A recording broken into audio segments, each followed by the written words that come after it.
semmoista prosessia, semmoista hyvää polkua, jolla näitä menetelmiä voidaan viedä, jolla näitä keissejä viedään läpi.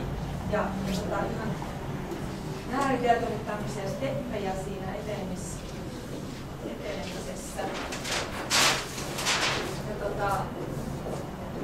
Voisin puhua tämmöisestä 5 askeleesta, jossa tuo pohjatyö tarkoittaa kaikkea tämmöistä markkinointia, myyntityötä, yhteistyön suunnittelua, alustavaa suunnittelua.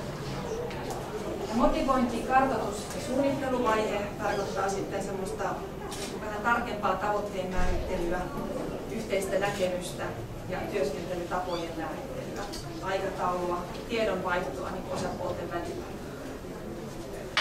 Ja 3. on sitten tuo itse toiminta, eli se taidepajat tai muu taiteeseen perustuva työskentely siellä työpaikalla.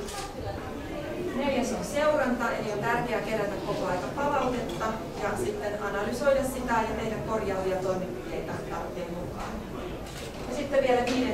vaikutukset, ja vaikutukset voi olla joko lyhyen tähtäimen tai pitkän tähtäimen vaikutuksia. Tietysti tähdätään niihin pitkän tähtäimen vaikutuksiin, eli siihen, että oikeasti jotakin muutosta tapahtuu siellä ihmisten ajattelussa ja toiminnassa. Mutta että miten tämä prosessi sitten käytännössä toteutuu? Se ei aina mene välttämättä ihan näin. Käytännössä asiat on monia muuttujia, jotka vaikuttaa. Katsotaan siitä elävä PowerPoint-esitys.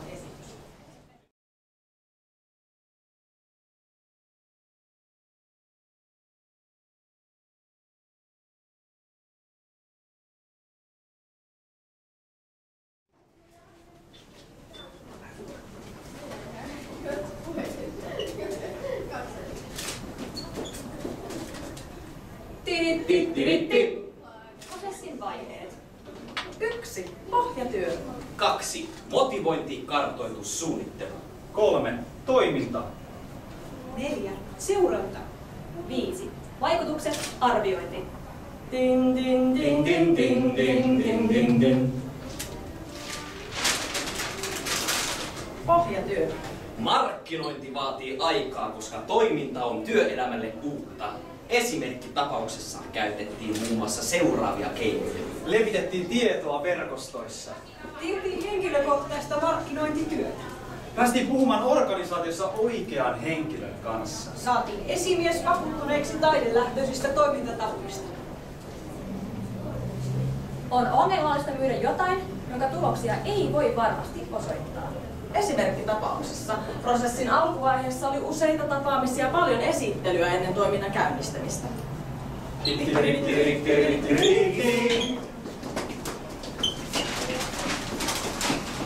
Motivointi, kartoitus, suunnittelu. Esimerkkitapauksessa yksikön johtaja sitoutui vahvasti hankkeeseen ja tehtävänä oli myös sitouttaa henkilökunta osallistumaan työpajatoimintaan. Huomatkaa, että esimiehen asenne ja omat kokemukset vaikuttavat siihen, lähdetäänkö taidelähtöisiä menetelmiä toteuttamaan ja nähdäänkö niiden mahdollisuudet. On syytä sanoa ääneen koko työyhteisölle, mihin menetelmiä käytetään. Aikataulun ja toiminnan ehdot sovitaan johtajan aikataulun mukaan niin, että johtaja pääsee osallistumaan työpajoihin. Työntekijät tietävät itse parhaat ajankohdat osallistua. Mukaan tulevan taiteilijan on tutustuttava työyhteisön työn sisältöön. Työpajoihin osallistuminen on pakollista ja osa työaikaa, koska vapaaehtoisuuden ajatus vie pohjan asian tärkeydeltä.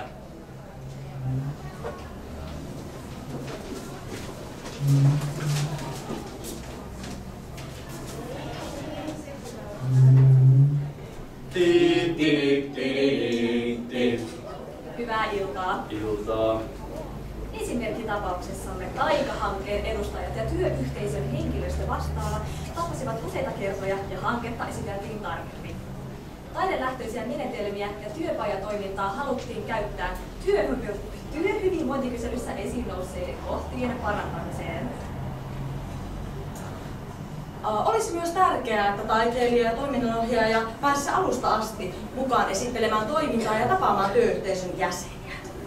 Ennakkokäsitysten ja taustatietojen perusteella Taika-hankkeen edustajat päätyivät ehdottamaan työyhteisön työpajoihin taidemuodoksi sosiaalista sirkustelua. Työpajoja vetämään valittiin sirkustaiteilija.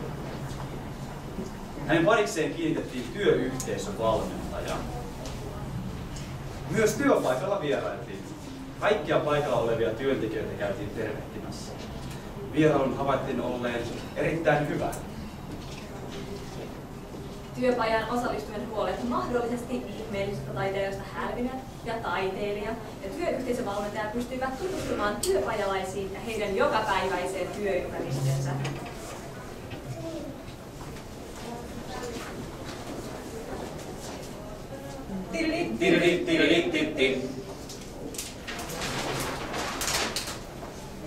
Toiminta.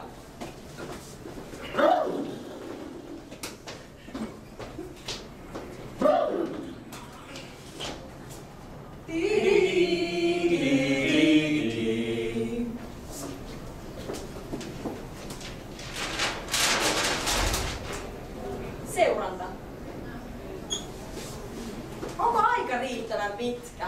Entä miten työyhteisö pysyy motivoituneena, jos tuloksia ei näy? Onko prosessiin käytettävä aika riittävän pitkä, jotta tuloksia voi edes syntyä? Vaikutukset, arviointi. Pysyvätkö vaikutukset vielä arjessa? Haasteena on, miten taidelähtöiset menetelmät saadaan osaksi vakiintuneita tapoja ja käytäntöjä, joita työyhteisössä käytetään esimerkiksi osana työhyvinvointia. Valitettavasti vanhoihin rutiineihin on helppo palata. Hyvän polun prosessin mukaisesti ennen toiminnan aloittamista työyhteisön jäsenille, johdolle ja taiteilijalle tai toiminnan ohjaajalle pitäisi muodostua yhteinen näkemys seuraavista asioista. Mitä ollaan tekemässä? Mitkä ovat toiminnan ehdot ja aikataulut? Onko toiminnalla yhteisesti sovittavia tai johdon asettamia tavoitteita? Sekä millaisia ovat kunkin toimijan toiveet ja odotukset.